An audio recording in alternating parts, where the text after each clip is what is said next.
Students, welcome back. Today we'll discuss about catalyst. Okay, so as you all know, catalysts are the substances which alter the change of the reaction, either increases or decreases the rate of the reaction.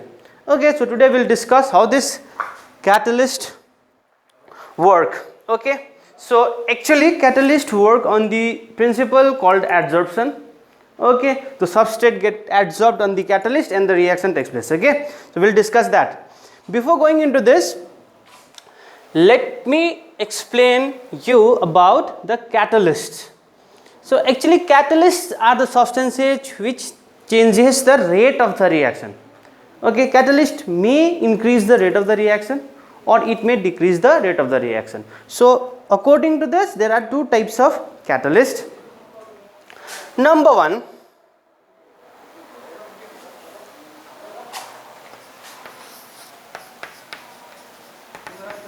positive, and number two, negative. As the name suggests, these type of catalysts are the catalyst which increases the rate of the reaction, and these are the catalysts which decrease the rate of the reaction. Got it? Simple. Okay. So catalyst not always increases the rate of the reaction. Remember this, it may decrease or it may increase the rate of the reaction. So the one which increases the rate, positive; one which decreases the rate, negative catalyst. Okay. So now this positive catalyst can be more active, okay, if we use some kind of substances along with the catalyst. So that substance which enhances the nature of the catalyst or the effectiveness of the catalyst is called or are called promoters. Okay, so promoters are the substances which enhances the rate of the, or sorry, not rate, which enhance the properties of catalyst. Okay, and another one is, okay, so the term, just remember the term, PDF is already given. So the next term is, let me write A, promoters. So what are promoters? Which enhance the property of catalyst. And number B, poison. What is poison? Poison are the substances which decreases the or which decreases the ability of the catalyst. Got it? Got it or not? Okay. So according to their nature, there are two types, positive and negative. Okay, and the other factors are promoters and poison. Promoter which enhances the ability or the effectiveness of the catalyst, and poison are the substances which decreases the ability of the catalyst. Okay, now according to the reaction medium, catalyst may be divided into two parts. Okay, now this is very important and try to understand this. Okay, so catalysts are of two types. Number one is homogeneous catalyst and another one is heterogeneous catalyst. Okay, homogeneous catalyst and heterogeneous catalyst. So homogeneous, homo means same, as you know, hetero meaning different.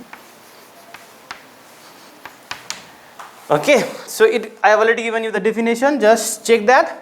Homogeneous catalysts are the catalysts which are in the same state as the substrate or the reagents are. Okay, I'll give a simple example. Okay,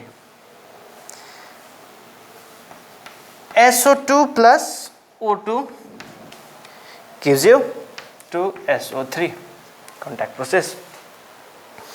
Okay, here we are using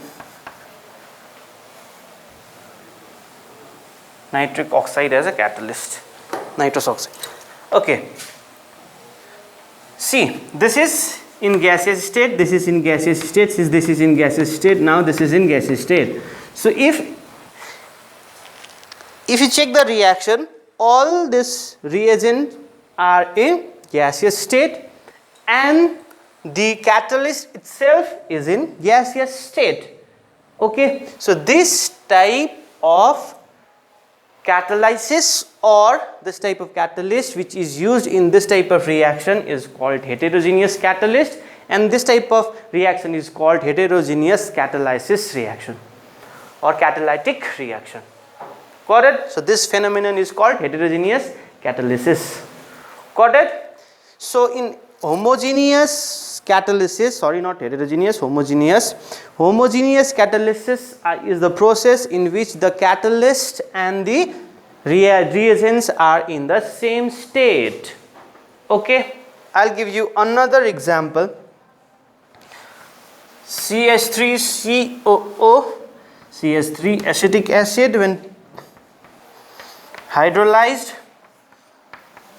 acid hydrolysis, it will give you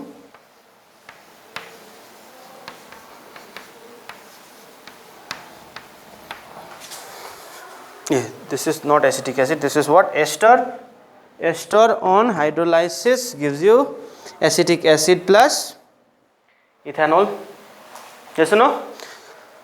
Look, here this is in liquid state, this is also in liquid state, this is also in liquid state.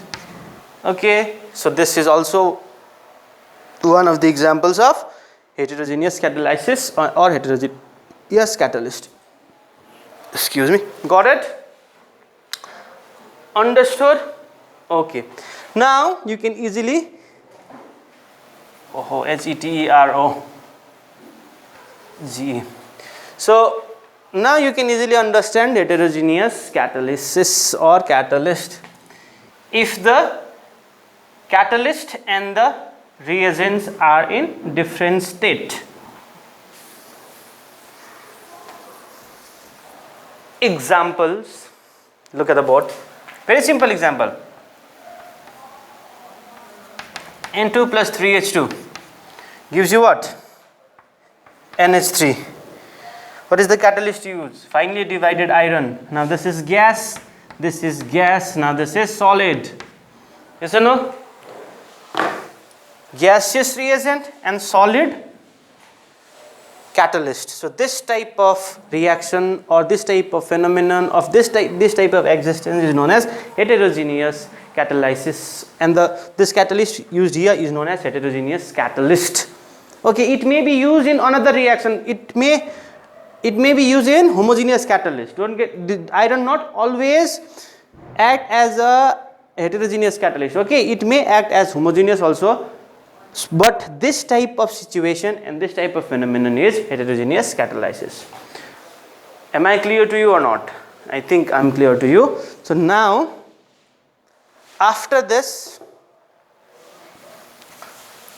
let us move on to the mechanism of catalysis. Okay, we'll move on to the mechanism of catalysis. So this mechanism is based on, I've already told you, adsorption,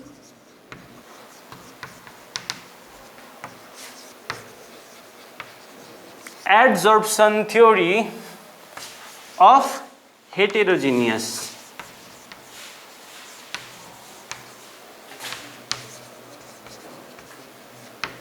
catalysis.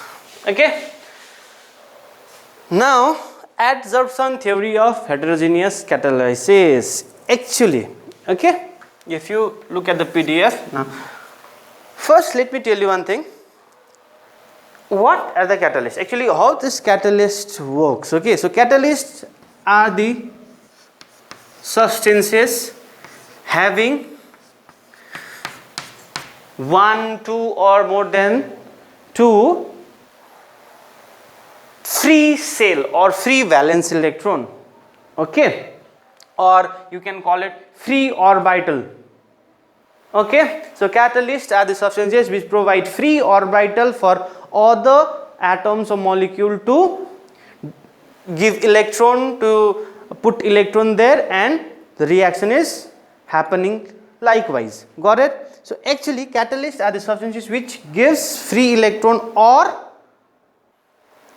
free orbital.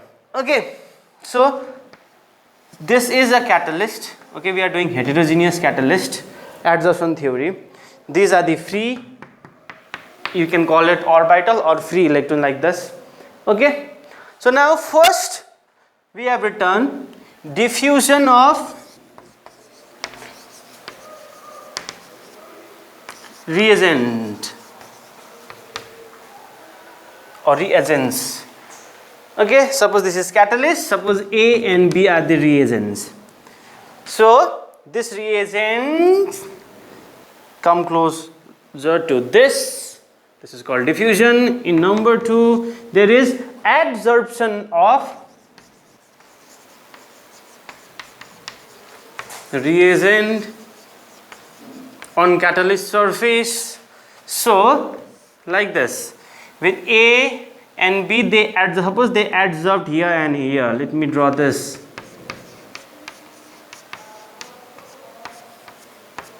Suppose A is adsorbed with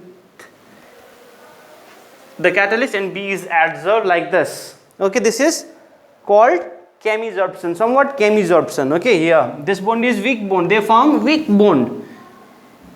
Okay, once they form this type of situation or the intermediate, then what will happen?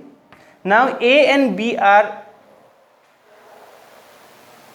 here in a close contact.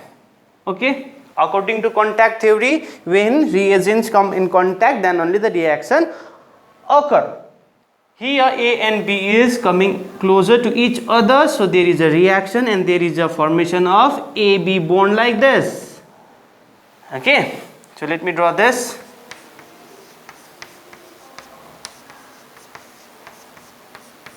So here is a formation of AB bond. So this is a formation of bond. Now this bond is, these two bonds are very weak, so they start breaking. Okay, so number 3. Okay, let me write here. Number 3, formation of bond between A and B. Okay, I've already given you this theory. Now breaking of that adsorption bond, chemisorption bond, yes or no? So this breaking of adsorption bond is called desorption. What? Desorption is a process of getting away from the surface.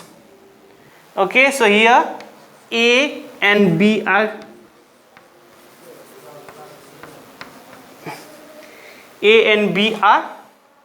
dissolved from the catalyst, and ultimately we get what?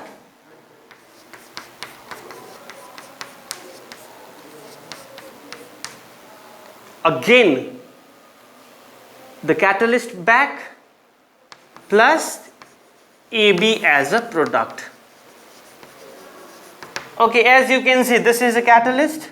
A and B, they are reacting like this and they are forming product and catalyst. So in the definition only, it is written that catalysts are the substances which changes the rate of the reaction, or which change the rate of the reaction and itself remain unchanged after the reaction. Yes or no? So this catalyst is unchanged after the reaction. This is the product. Yes or no? So this process, and this is the mechanism how the catalyst function. Got it? Understood or not? Okay. So today we have discussed about catalyst, its types, okay, and adsorption theory on heterogeneous catalysis. Okay, so this is the process. I think all of you have understood. Okay, now next we have finished actually the idea about the catalyst. Okay.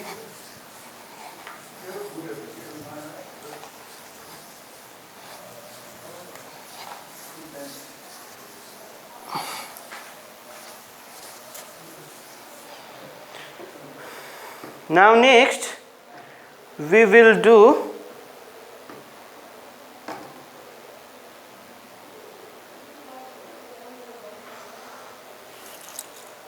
a topic called colloids. Okay, today I'll give you the introduction about colloids only. Then from in our next class we'll discuss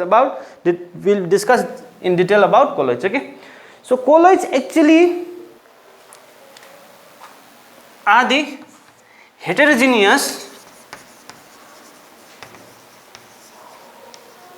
mixture, or you can call it solution, heterogeneous solution, okay, containing two parts. As in solution is true solution is made up of two parts. One is solute plus solvent. In same manner, colloids also are the heterogeneous solution, okay, or you can call it mixture with two parts.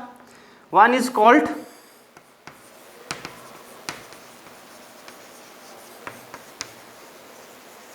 dispersed phase and dispersion medium. Okay, so dispersed phase and dispersion medium. So dispersed phase, in terms of solution you can call it solute. Okay, you can compare dispersion phase with solute and dispersion medium as solvent. Okay, so which is in higher extent are called dispersion medium, and which are in lower extent are called dispersed phase and dispersion medium.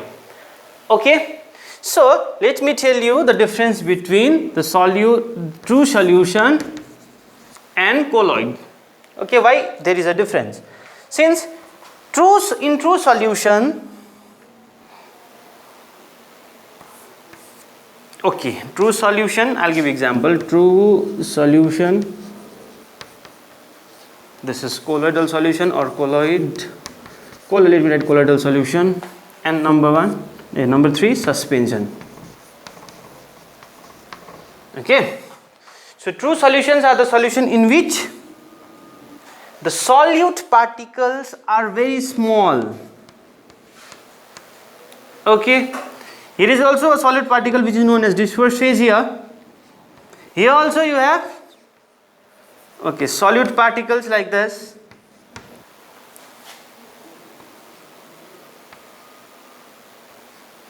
Okay, so the size of the colloidal particle ranges from 1 nanometer to 1000 nanometer. If the particle size is less than this, then this is called true solution, and if the particle size is greater than this, then this is called suspension. Okay, so if the particle size is less than 1 nanometer, then the solution is known as true solution. If the particles of a solution are in the range 1 nanometer to 1000 nanometer is colloidal solution, and the particles and the solution in which the particle size ranges above 1000 nanometer, then it is called suspension. Got it? So this is a basic difference between true solution and colloids. Okay, so colloids are the heterogeneous solution in which there is a dispersed phase and dispersion medium. Dispersion medium is somewhat similar to solvent, and dispersed phase is somewhat similar to solute. Got it? So this much for today. So in our next class we will discuss in details about the colloids. Okay, thank you very much.